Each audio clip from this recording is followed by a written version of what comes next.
We already had filling in for Rob, so I've got her on duty today. Oh, okay.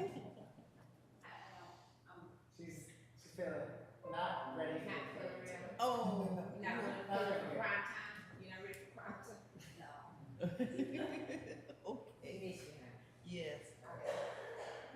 We got all kind of changes happening over here. And we got more people.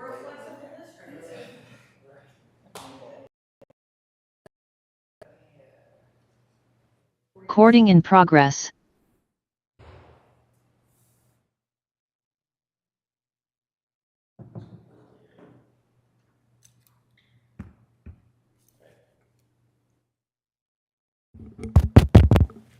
Okay, we should be good. We're ready. Buenos dias. We are calling to. Okay. Buenos dias. We are calling to order the meeting of Thursday, June 13th, 2024 of the Finance and Administration Committee. Sir, I was about to say madam, sir, Sir Clerk, would you please call the roll? All right, Director King Meredith. Present. Oh, I think Sarah's got to do that. Chair Suddeth. Present. All right, we have a quorum. Thank you. Do we have any public comments for items not on the agenda, sir? All right. Now is, no, we have not, no public comments. If any attendee wishes to speak on non-agenda items, please come to the podium or raise your hand in Zoom. Seeing none, we have no public comments. Thank you. As a reminder, when we do have public comments, could you read the reminder of the rules for public comment, sir? Yes. So members of the public may comment during this time up to 3 minutes per speaker. Directors may ask brief clarifying questions, but may not engage in discussion regarding public comment made during this time. Thank you so much. So I'm going to ask Director of Administrative Services, Justin Lovell, and acting, he's actually acting clerk of the board, and acting Deputy General Manager, Right. Justin Lovell, please lead. I'm wearing multiple hats today. So, item one on the agenda is to accept the minutes of the April 16th, 2024 special meeting of the Finance and Administration Committee. We have not received any public written comments on this item. So if anybody wishes to speak on this item, please come to the podium or raise your hand in Zoom. Seeing none, we have no public comments. Thank you, sir. Madam Director? Yes. Madam Chair, Director Suddeth, I would like to, can you hear me? Now, can you hear me? Yes. Yes. I would like to make a motion to accept the special Finance Administration Committee meeting that was held on the minutes that was held April 16, 2024. I concur. So it is done. Okay. Next item? Item moves. Okay, next item on the agenda is to review and discuss the West County Wastewater's 5-year financial forecast. We have not received any public comments. If there's anybody in the audience who would like to speak on item number 2, please come to the podium or raise your hand in Zoom. Seeing none, we have no public comments. Thank you. All right, so now I will jump into the presentation.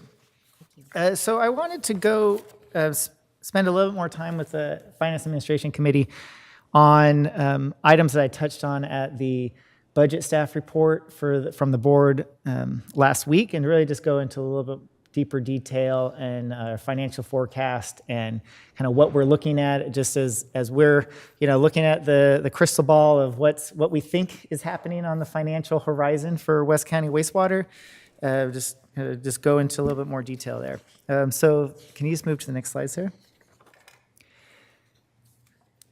So just to start off, kind of where at a really high level, looking at where we are. So that first row here is the rate increase. So the board in fiscal year in 2021, so in June of 21, approved a 5-year sewer rate plan, which is we are going into year 4 of a 5-year plan. So fiscal year 25 is a 5.5% increase, and then fiscal year 26 is a 3% increase, and that will end the current 5-year plan. So any rates beyond for fiscal year 27, 28, and 29, this is what we were assuming when we did a 10-year forecast.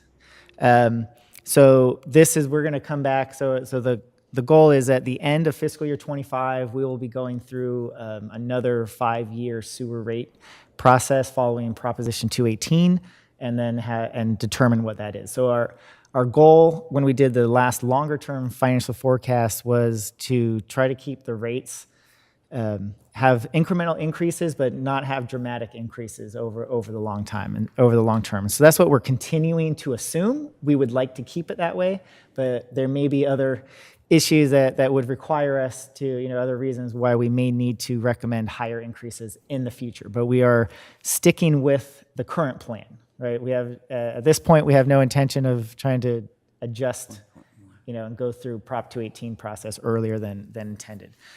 So if you look, so the next rows is where we really have to look at is our gross revenues and our operation and maintenance expenses. So those are our kind of, as we look at it on the financial side, that's our number one priority. We have to have enough revenues to pay for the collection system and the treatment plant to really, and our ultimate driver is complying with the NPDES permit. To complete our mission is we're producing clean water and we're protecting the public health and environment. So that's our number one area here. And so then what we get, the calculation we get at the end of that is we take the gross revenues and the operation maintenance expenses, because we have to pay for those first, then we have net revenues. So those net revenues are what we are able to spend for everything else. So we're projecting fiscal year 24 that we'll have about $8.9 million in net revenues, fiscal year 25, $10.7 million, and then we are assuming a fairly stable net revenues over over these out years, because it is, once we get beyond 2 years of forecasting, it just gets fuzzier. We just can't have a really clear vision year 3, 4, or 5. It is really, it's much easier to do 2 to 3 year forecasts, and when you get year 4 and 5, there's too many unknowns, but we have to make some assumptions and hope that they come true. So if you're looking at here, we are assuming, our revenues are increasing. The majority of our revenues are coming from the sewer service charges that go to the property owners. And then on the O&M expenses, we do anticipate we're closer to a 4% increase is kind of what our assumption is about all of our expenses. So if we're talking about generally personnel, along with all of our chemicals and other things. But as we've seen these last couple of years, inflation can really come really quickly and increase really fast, which is what we've seen with electrical, with our PG&E bills. We've seen it with chemical costs have dramatically increased in these last couple of years. So we're spending significantly more on some of the basic pieces of materials and supplies that we need to operate than we were in the past. The inflation has increased more than we were anticipating several years ago. So that is just kind of short way to say is that because we have to spend that money first. It's just reducing how much net revenues that we thought we would have had, a couple years ago. And then the next piece that we need to spend is we have to pay our debt service off of the net revenues. And so that's a requirement. We have 4 different SRF loans, which is the state revolving fund loan that's administered. That money is really coming from the EPA, so it's federal dollars that get transferred through the state water board that administers the SRF program. And they're low interest loans. We've got actually some of our projects got several $1 million of loan forgiveness and grants as part of this. But we have 4 loans, and plus this fiscal year 24 is our first year of paying interest and principal of our 2021 wastewater revenue bonds. And so assuming we do not enter into any other debt, our debt service annually is going to be $7.4 million for about till the next 20 years or so. And then when we start paying off our SRF loans, and then that will start decreasing. But our wastewater revenue bond debt service is a 30-year term. So we would be ending that about 2050 is when it would be completely out of debt, assuming we don't take any additional debt on.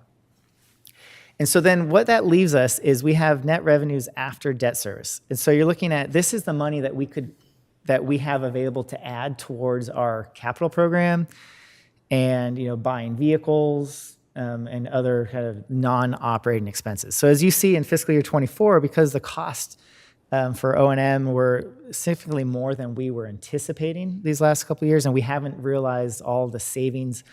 We haven't realized the savings yet from the Clean and Green project.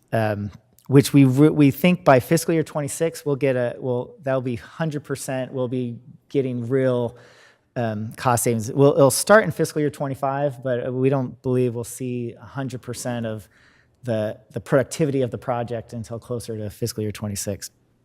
But we're going to start seeing it. The sooner we can start getting energy savings, it's going to help us with our O&M expenses. So just as to say, we're not able to contribute that much extra money into our capital program than what we would like. We have a bigger need than what we can afford at this point, and we can afford at this point in time. So if you can move to the next slide. So this graph is just representing the total amount of net revenues that we're going to have over the next. I've extended it out over to 23. And then our debt service coverage requirement. So the next slide, I'll get a little more detail into the debt service requirement coverage and what that is and why it's important for us. But if you notice at fiscal year 24, we're just like right at the minimum debt service coverage requirement. We have to maintain it's 120% of the annual debt service payment we have to have net revenues that equals 120% of the annual debt service payment. And that's our requirement for the SRF loans and for our wastewater revenue bonds. All right, can you go to the next slide? And so just to let you know, this is our forecasted calculation for debt coverage ratio. And so it's, we're going from 1.2 to about 1.5. Just to give a little context, about 3 years ago, we were at a debt coverage ratio because we weren't paying we were increasing the rates, but we weren't paying yet our wastewater revenue bonds, which is about a little over $4 million a year. We had debt coverage ratio of closer to 6. But we knew that coming into it because we were issuing bonds, and so we needed that cushion to be able to afford the bonds. And so when we, as the board, approved the issuance of bonds in 2021, we had the financial strength to be able to pay for that debt service without having to do any additional major rate adjustments or anything. So this is where we're at. So it's okay. We're meeting the minimum. Just to let you know, on rating agencies, because our bonds are they are rated by 2 different rating agencies, which is Standard & Poor's and Moody's. And so we have good ratings. It's not the best, but it's a AA- in S&P, and then it's called a AA3 in Moody's, or what our bonds are rated at. And and really, if anything above 1.6 is kind of the maximum points you can get from the rating agencies. So if we get up to 1.6, that is favorable for the rating agencies. And then anything above that, it doesn't help us any additional amount than what it is. But we do have an obligation to do we have to meet the 1.2 debt coverage ratio.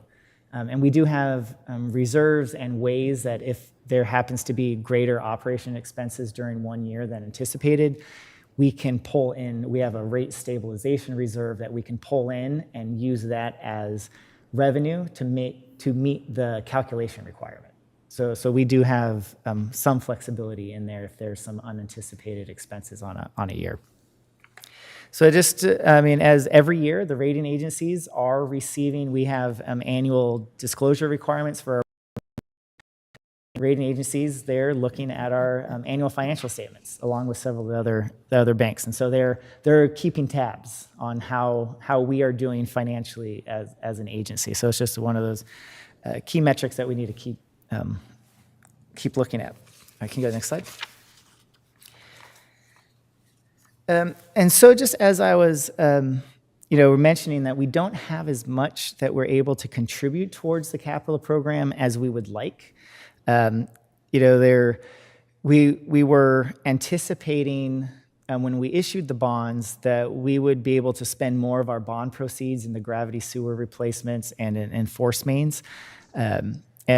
Because of additional costs that are occurring with the clean and green, we're not able to put as much as we were thinking. We're hoping, $10, $15 million of bond proceeds into the gravity sewer system, but we're looking at this point, maybe, $5 million we're able to put in there, but we are investing. We have invested our bond proceeds, and so we do have additional interest earnings. On the next slide, I'm going to go into a little bit more details because there are some IRS regulations that we have to be aware of. So we can't, 100% of our earnings don't necessarily mean that we can spend that towards our capital projects. Other areas that we're going to be looking at more closely than what we have, I think, in the recent past is looking at additional federal grants for different areas, pursuing the community project funding or congressionally directed spending, otherwise known as earmarks. So we do. For our living levy, we do have a placeholder on one earmark for Senator Padilla's office for the living levy for fiscal year 25. We're hopeful that we'll know the end of July if it makes it through the Senate appropriations process and it survives the process and it's on the list. So that would tap into some of the Army Corps funding that we've talked about in the recent past. But for future budget cycles, that's something that we will continue to evaluate what projects, what items, and what federal programs could we potentially ask for some of these earmarks between either our Congress representative, Garamendi's office, or through one of the state senators. The other one that we can pursue is the WIFIA program. That is administered through the EPA. It is also it's a loan. It covers 49% of a project cost. It's on a rolling basis, the application period. It's just a little bit trickier to access these funds as the EPA has, as a federal government, they have requirements about distribution across different areas and different sizes of projects. And so depending on each year, it's not as easy necessarily to get it, even if we have a really strong project. But that's something that we will pursue because it's very low interest and it could be over a longer period of time for construction. Then on the state side, we're going to continue to pursue different grants and looking at SRF funding, because that's another piece is that we've learned as we're looking at the legislative program, we need to have projects on the intended use plan through the State Water Board to be able to use the earmark process to get some funds through the SRF to secure funds from the SRF program. And what I was reading recently that 50% of all the projects through SRF in California, those projects were funded through earmarks. So I think that's actually, it seems to be a method that is working for several other projects that we're going to continue to look at and pursue this next couple of years. And then just to note, I did mention that yesterday the Regional Water Board did approve our next 5-year NPDES permit. And one thing as we were negotiating, looking at the permit, is we wanted to make sure that we had flexibility into what we could spend. I know that originally the Water Board, they really wanted all sanitary systems to look into, to focus specifically on gravity sewers. And so we wanted additional flexibility on the collection system. So we've got the State Water Board to put into our permit the ability that we could use, we've committed to $15 million over 5 years for the collection system, but it's going to be gravity sewer or forest mains or lift stations. So we have the flexibility built in there, because ultimately there may be a bigger need in one of those areas in the collection system than just gravity sewer. So that's just one thing that we're looking at on the permit side, is how can we make sure that we're still investing in our system, but we're maintaining the flexibility that we need. You can go to the, and then just lastly is the sewer rate increases. That's the other, as you mentioned, anytime we increase the sewer rates, we maintain our O&M expenses and we don't add additional, like positions or anything into our O&M, that we're able to go and we could use that additional net revenues after debt service to go into the capital, program. So I just want to go kind of briefly just kind of on our bond proceeds. So we did, just to reiterate or to remind the committee, we received $90 million. We issued $90 million in bonds. It's the principal of the bonds is $79.5 million. And then the other is net premium, which is kind of the investors pay an extra amount for the tax exempt benefit of the bonds, and so the total cash that we received is $90 million. And so one of the things that we're able to do with the bond proceeds, because we don't spend it all right away, we still have about $37 million of that $90 million left that we spend. We're going to draw down a lot of it very quickly in the next year, because as the Clean and Green project is in full force, we're going to spend quite a bit more of that. But while that money is sitting, we're able to invest it. But the one thing is that we have to be aware of is arbitrage. And arbitrage is really kind of, if I think of it simply, it's taking advantage of interest rates to earn more money from that's kind of sitting there. So it's, but because we have tax exempt bonds, there's some implications about arbitrage. And so as we're paying an interest rate, we've locked in an interest rate for our bonds. And so our current arbitrage yield is 1.5811%. So we go into all these extra decimal points because we want to be very precise when we're doing these calculations, which means anything that we earn above that 1.5%, there is a tax implication that starting on year 5 after we issued the bonds, we have to provide a calculation, and anything in the excess, we would have to make a payment to the IRS over those interest earnings. And so it's something we're doing annually. We did the first arbitrage calculation last year, and we were in negative arbitrage, which meant the earnings that we earned through that period from our bond proceeds were less than the interest that we were paying on the bond proceeds. But I know in another year or two, we probably will get into a positive arbitrage situation. But just so what we've been doing about our interest investments is, so we invested $60 million of the bond proceeds about a year and a half ago into U.S. Treasuries. So we did U.S. Treasury that was 6 months, U.S. Treasury that was 12 months, and we broke it into $20 million increments. And we just termed the last U.S. Treasury was in end of May. And so with that $60 million of investments in U.S. Treasuries, it resulted in $2.4 million in interest earnings. And so this was really a passive investment strategy for us. So we didn't have to spend too much time examining what are our different options in managing it. Is we invested a certain dollar amount in U.S. Treasuries, and when those matured, we received those interest earnings. And so that is real money that we can invest into our capital program. So that's additional dollars. And so that's one of the things that we're doing, but we need to consider the arbitrage, because in 2 to 3 years from now, we may have to make a payment to the IRS. And so that's just something we have to look into. So what we've done, this is what we've learned earlier this year. We were in actually a very unique situation. There is through the U.S. Treasury Department, there is state and local government securities. They're called slugs, so which is SLGS is how to pronounce it, slugs.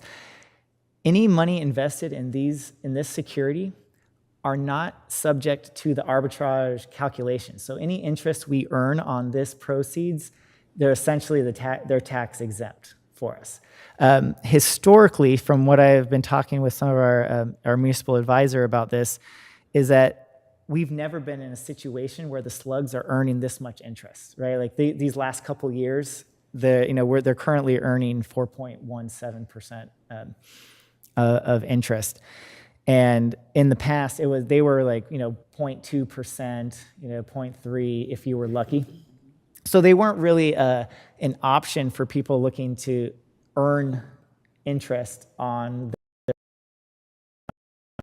situation right now, where this is something that's that we don't have the same tax implications.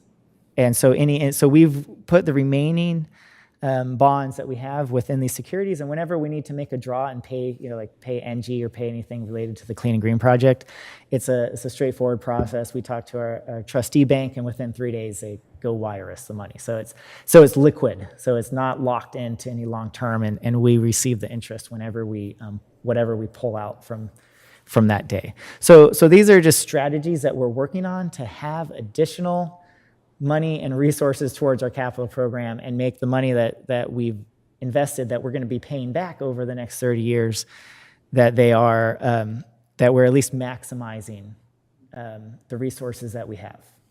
Can you go to the next slide?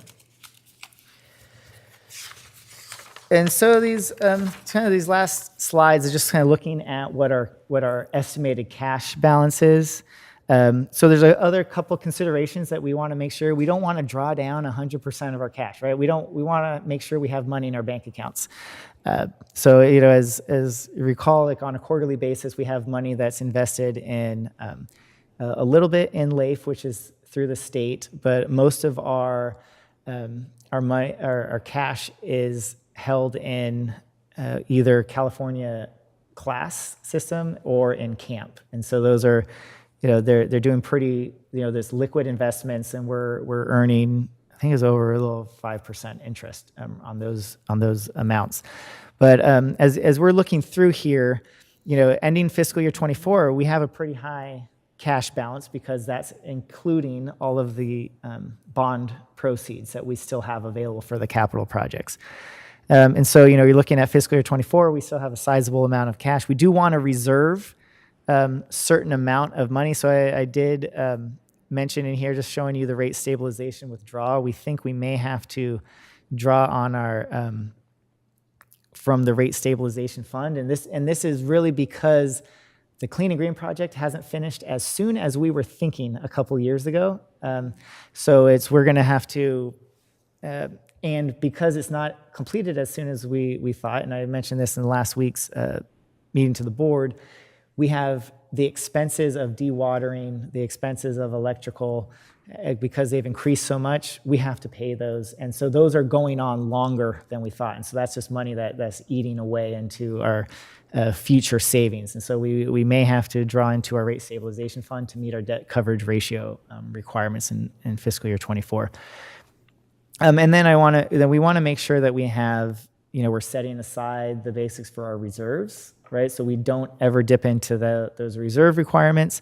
And then at the end is we want to have ending cash. And so that is after we've made all of our expenses, accounting for our capital program, that we have sufficient money in the bank account. And so as a rule of thumb, we're thinking for an agency our size, we really want to maintain an ending cash balance after calculating reserves no less than $10 million.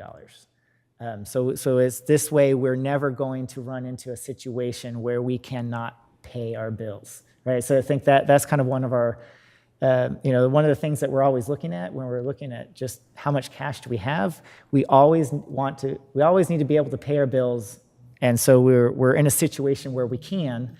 But you see that our ending cash balance over time it's going to stabilize, assuming we don't raise the rates that much. So it just means that we have less flexibility towards our capital program. So if you're looking in the out years, we're really not able to contribute as much.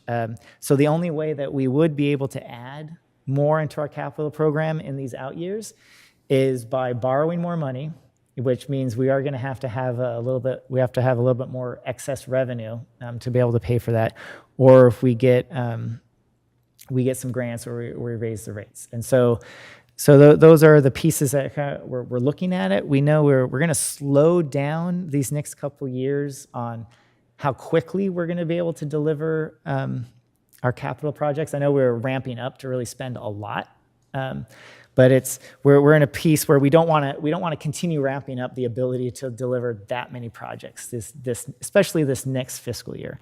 But we want to hold a steady state because we still have money that we're going to draw down in Clean and Green, and then at the end, once Clean and Green is done, we're going to calculate how much additional funds from the bond proceeds that we're going to be able to feed back into the capital program. So this next year, we're not really slowing down. We're looking at fiscal year 25. We're estimating still spending about $36 million in the CIP.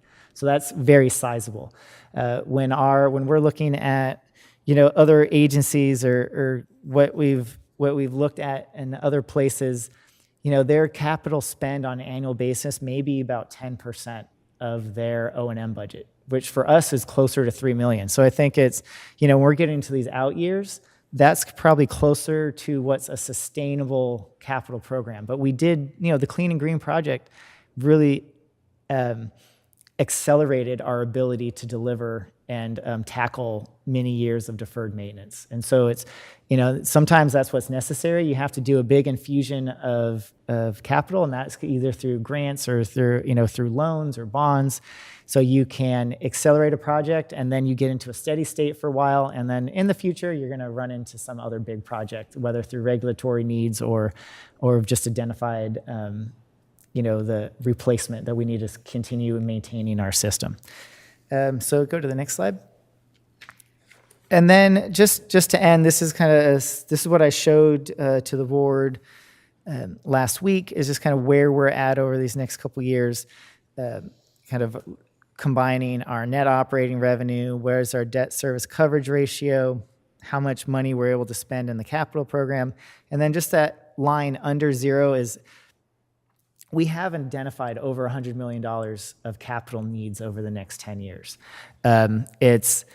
We're not going to be able to, at the current state, we can't do all of it, but we can do some of it. And so that's kind of where we're going to be continuing to explore, is how can we continue to invest and invest more into our capital program to maintain our system and keep it in operable and not, really, because it's the end of the day is we want to make sure that we have, we're reducing SSOs, we're protecting public health and environment. And so we're going to look at all the different options that we can. And so this is just a snapshot in time. As future years come on, we're going to continue, we'll continue to update and address. So that concludes the presentation. Happy to answer any questions you may have or comments. Thank you. This great, thorough presentation. Thank you so much. I know we asked for public comment before, but let's ask once again before we comment. Sorry. If anybody would like to make a public comment, please approach the podium or raise your hand in Zoom. All right, seeing none. No public comments. Perfect. Thank you. Just like to do it for the record. Dr. King Meredith. Okay, thank you, Justin, that was wonderful, and thank you, Madam Chair. I have a couple of questions, might be more than a couple, but let's start with the first ones. These monies that you spoke about under our capital resources, could you share which one are restricted, or do we have any monies there that are restricted that we cannot use for different projects that we have, in the pipelines right now? Yeah, so our bond proceeds are restricted essentially to the Clean and Green project, which is in the bond documents. It's more spelled out. Like we're going to replace rotary drum thickeners. We're going to replace the aeration system. We're going to add solar. We're going to add EV chargers. So it goes into a little bit more detail. And replacing our digesters. And then it is gravity sewer and force mains. So the bond proceeds, we did not carve out lift stations, for example. So any lift station improvements would not be able to be paid out of the bond proceeds. So that it's restricted in that sense, where if we wanted to update our facility, we did not add facility improvements as part of our bond proceeds. So there are restrictions in that our bond covenants said these are the types of projects that we can spend the bond money on. Okay, all right, thank you. The other one, just for my clarification, and as our chair had mentioned before, that WIFIA under I guess it's under the federal. What does that stand for, and what does that? You hit on it. I'm going to have to look it up because it's Water Improvement Fund. I have to give me 1 minute, and I can look up the exact. Well, I got the Here it first is: one Water right, Infrastructure Finance and Innovation Act. So it is a federal law that was approved several years ago. It's administered through the EPA. Okay. And so it is it's a loan program. There's a low interest loan that is for water, wastewater systems. And so there's several different requirements. They have different criteria about geography and access. So, but they're accepted on a rolling basis. So it's money that does have to be reauthorized every year. So there was some additional, I believe there was some additional WIFIA funds that were part of the bipartisan infrastructure law a couple years ago. So they got an infusion of funds that were available, and sometimes those things just die off. Just like this next year, the SRF loan is really it's coming from the federal government as well, but it's administered through the state. The feds are reducing the amount of money that they want to that they're going to put into the SRF program. So it just makes the SRF program more competitive as well on a side note. Okay, so right now, we haven't used any of that money yet. Are we looking at any grants, any of that funding to go toward any of our projects? Not yet. We do have to identify a project and go through an application process. So we are aware that they're on there. So just letting you know kind of our next steps this next fiscal year will be to identify which projects we would want to pursue. And we have to look at the timing, because there is a significant amount of effort needed to do a full, complete application. There's a lot of we have to follow the environmental laws. You have to go through the NEPA process for different projects, and we may want to package a few projects together.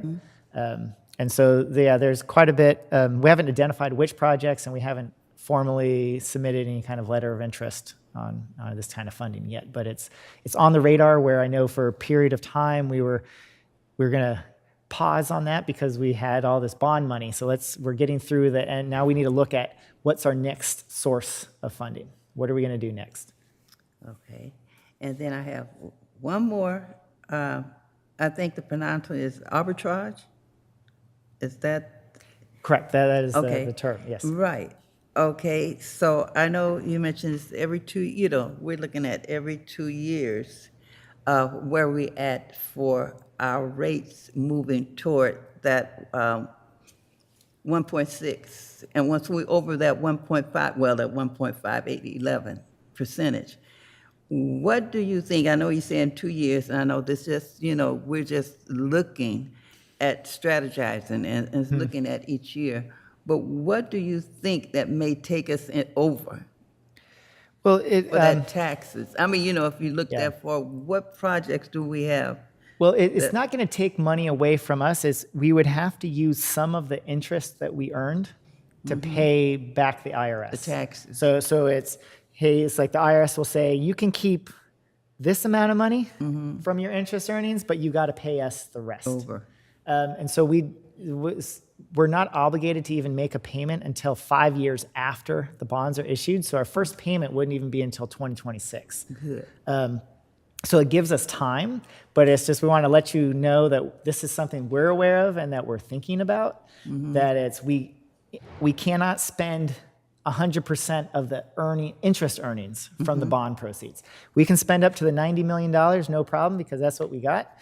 But anything above all those interest earnings that we just need to work with our financial advisors to help us do these calculations so that we're not having to draw down from other sources. We want to reserve a certain amount of money that we can, if we do owe the IRS to maintain this tax exempt status of the bonds, that we have it there and that we're not overdrawing. That's really what I ought to communicate, is that something we're aware of. There's a lot of rules involved, and we have experts that are assisting us with those calculations now. Okay. So I think those was the only 3 so far that I had, but I thought this was well thought of to take us into this, the 5 years and even beyond the 5 years to look at what the 10 years may bring also. So thank you. Thank you. Well, Madam Chair. Thanks. Gracias, Dr. King Meredith.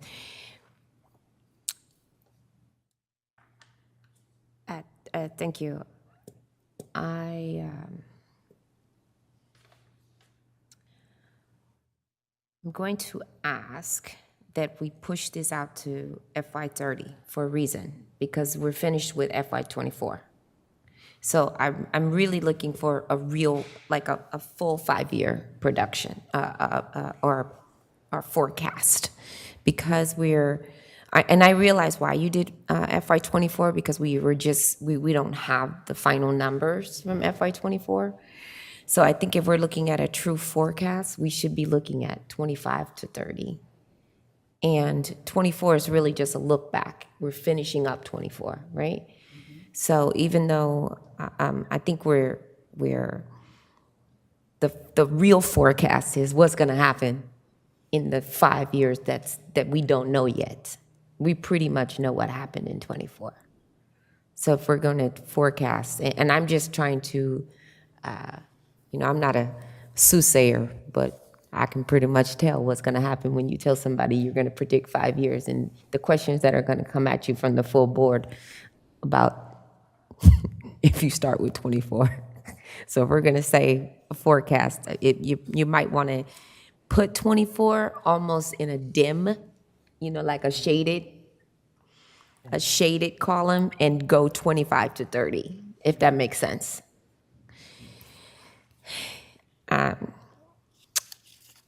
Leading off, and these are I think it was great, and I understood a lot. I just took some notes for the presentation to the full board.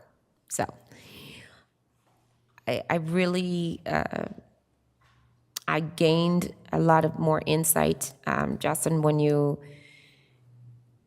paid close attention to the O&M expenses and tied that in to the net revenues, and then when you really focus on the debt service and how that is, because that tends to be a particular interest of a couple of board members and how that works. So I think that the way you delivered that is going to be extremely useful to the whole board, so we don't go down that rabbit hole of asking, going into a finance class.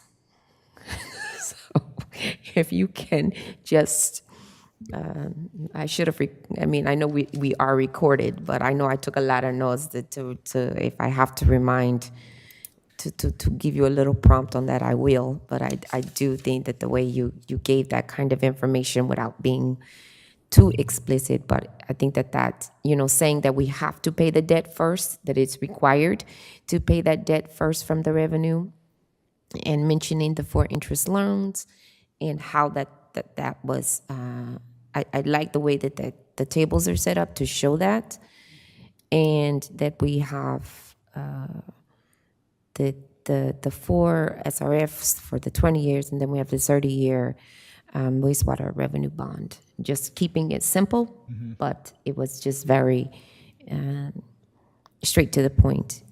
And then you kept saying assuming no additional debt. So I think that was important, because that underscores the next conversation that the board must have, which I think you said right up front, and then you brought it back to the end, which was very effective, about needing to have that conversation in July or August about the rate study. Correct, right. So I think that's, if you can keep underscoring that, I personally, I believe that that's more important. And keep underscoring what you've said several times to us over several different meetings. And with this, I think it's also just very important that you keep underscoring that the costs were more than anticipated in FY24, so that we weren't able to contribute to the CIP the way that we had anticipated, which we know intuitively, but actually just seeing it and hearing it is important. And we won't be able to start realizing the savings until FY26,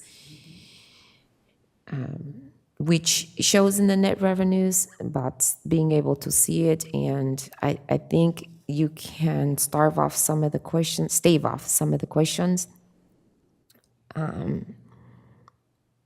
with continuing to say, there was something you said about, the debt coverage ratio. Yes, it was closer to 6 4 years ago, but you explained why.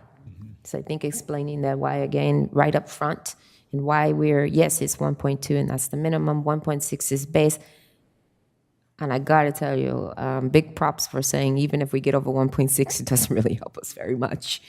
So there's no need to draw down our reserves and our cash, because we need that cash right now. Right.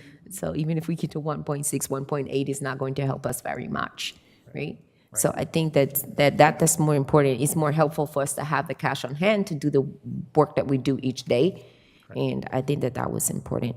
I think explaining the rate stabilization, why we need the reserves, and every year they come back and they look at our ratings. You explained that well. When we issued the bonds, it was anticipated that the spending would be moved into the gravity sewer, but I mean, we've done a good job of keeping a really good pace.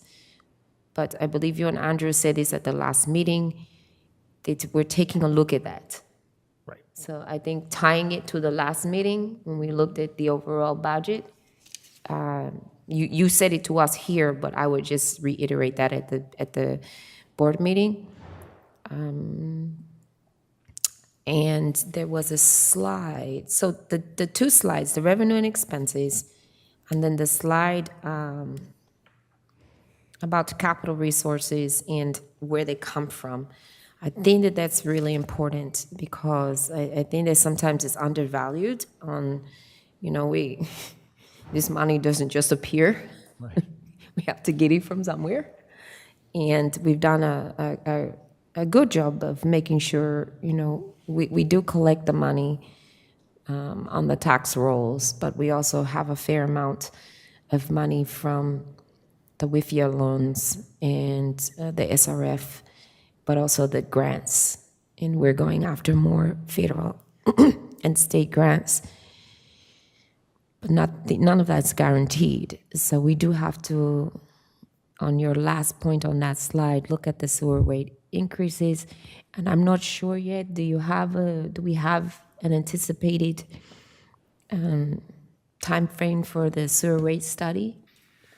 Well, so assuming we're keeping the schedule, right? So we have one more fiscal year of under the current rate plan. So Yes. that would mean in fiscal year 26 is when we would be at the beginning of fiscal year 26. So, a year from now, we would, start working with a consultant or be going through an RFP process to help us kind of go through the 5-year sewer rate plan, really do a revenue sufficiency analysis. So it would be, because the new rates plan wouldn't become effective until fiscal year 27.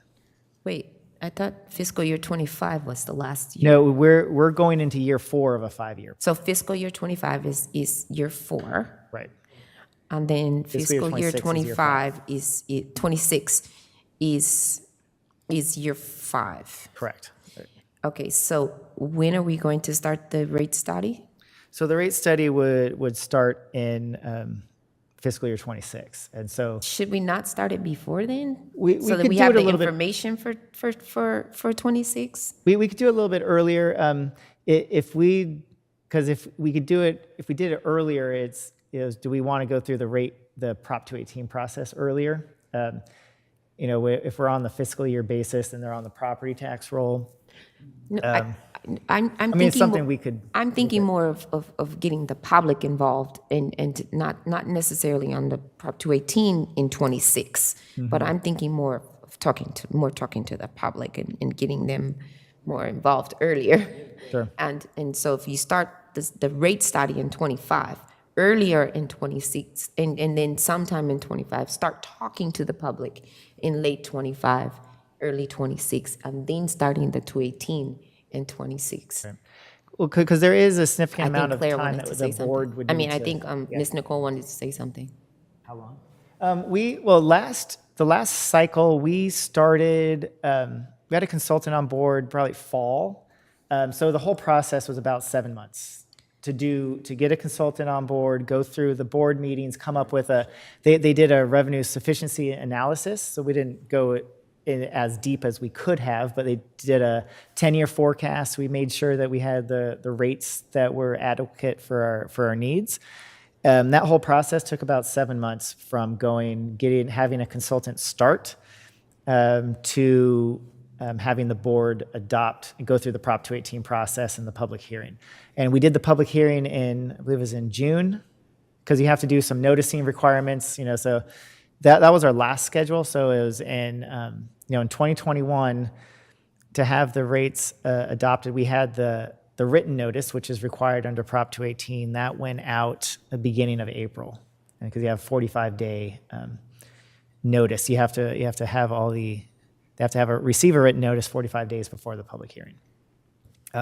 So there's, if the board is interested in doing additional engagement prior to the rate setting, yes, we could add that more into the schedule. And because there is some legwork that we have to do to be ready to communicate that out to the public, right? So we're not there yet to know what our recommended rate structure would be for the next 5 years at this time. So we need to have somebody on board and come up with that before we can come up with talk to the board about it, before we're ready to go and do more of an outreach. Right. Yeah.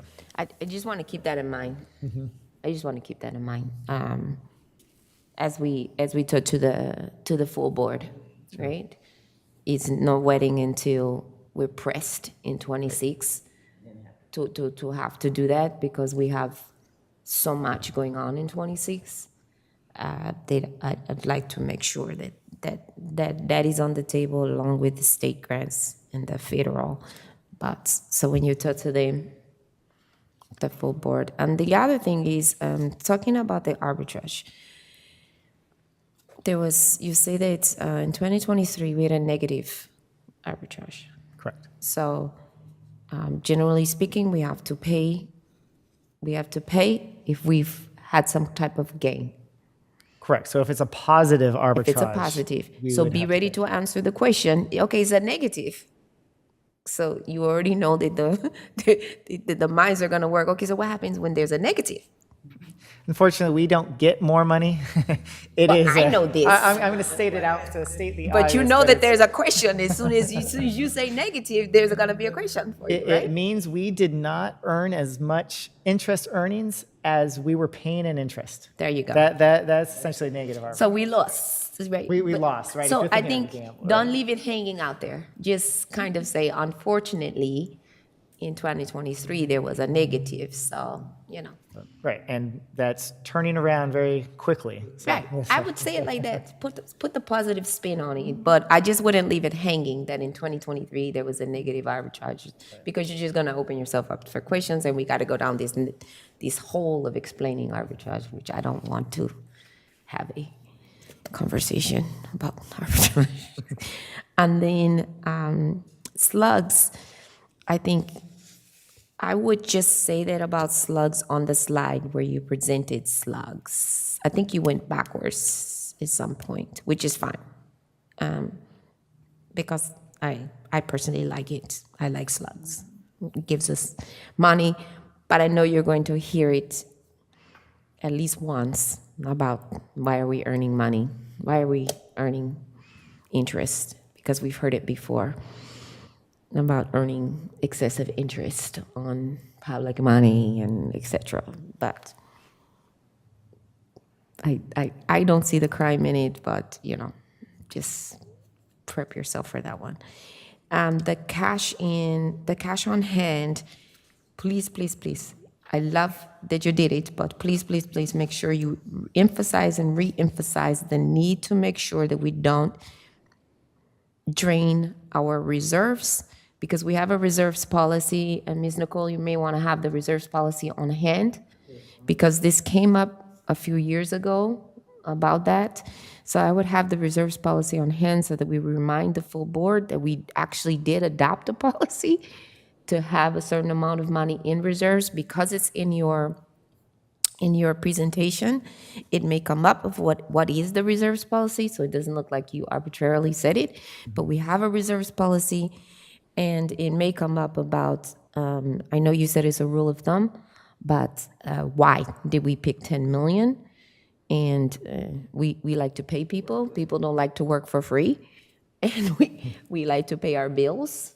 Correct. And we don't like to sweat it out knowing if the checks are going to cash, right? So I think that saying that and having the flexibility to know that, you know, we're not going from month to month, that we are solid, is very important. And the sustainability, I think that's also important to mention, that yes, it looks this way in FY24 and FY26, but from and FY25, but from 26 to 30, this is what a typical CIP should look like, that we aren't spending $50 million in a CIP, or 30 to 40 or $50 million in a CIP, that it is around $5 to $6 million in sustaining it. But we knew that when we took this on, that, you know, it's been neglected for 40 years. And when it's neglected for 40 years, you have to pour in $100 million to bring it up to standard. Right. So I would say that. Why did we pour it in? Because there may be people who are watching then or watch later who will not understand why for the last 5 years we've been pouring in, you know, 40, 50, $100 million into this project. And then all of a sudden we move all the way down to 6 million, because that is the standard. We should be doing upkeep and maintenance at that point and spot repairs rather than wholesale rebuild. Mm-hmm. Now we might have to rebuild some other part, some force mains or some lift stations at some point in the future, where we may have to pour in another 20 million somewhere else. But that's going to be determined then. But I would just say that. Yeah. The rate stabilization withdrawal, yes. And then how did we get to zero on those? I think you said it, but I would just reiterate it. How we get to zero in 27 out. Mm-hmm. Okay. I think that was it. Let me just make sure. Like that wasn't enough, but I think that was it. You said it all. I just want to remind you to say it. Madam, did you have anything else? No. I think you covered it well. Some of the things that you had mentioned, I had them here. Oh, But I I'm fine. love your wrap up. Yes. There's 3 things we can do. We can borrow more, get grants, or we have to raise the rates. That's it. That's it. That's it and that's all. The money's not gonna just appear, right? We don't buy lotto tickets, so it's not gonna come. We have to have more flexibility to put into our capital programs. We can borrow more, get grants, or raise the rates. Correct. Right. Great way to end it. Yep. Thank you. All right. Great presentation. I love the details.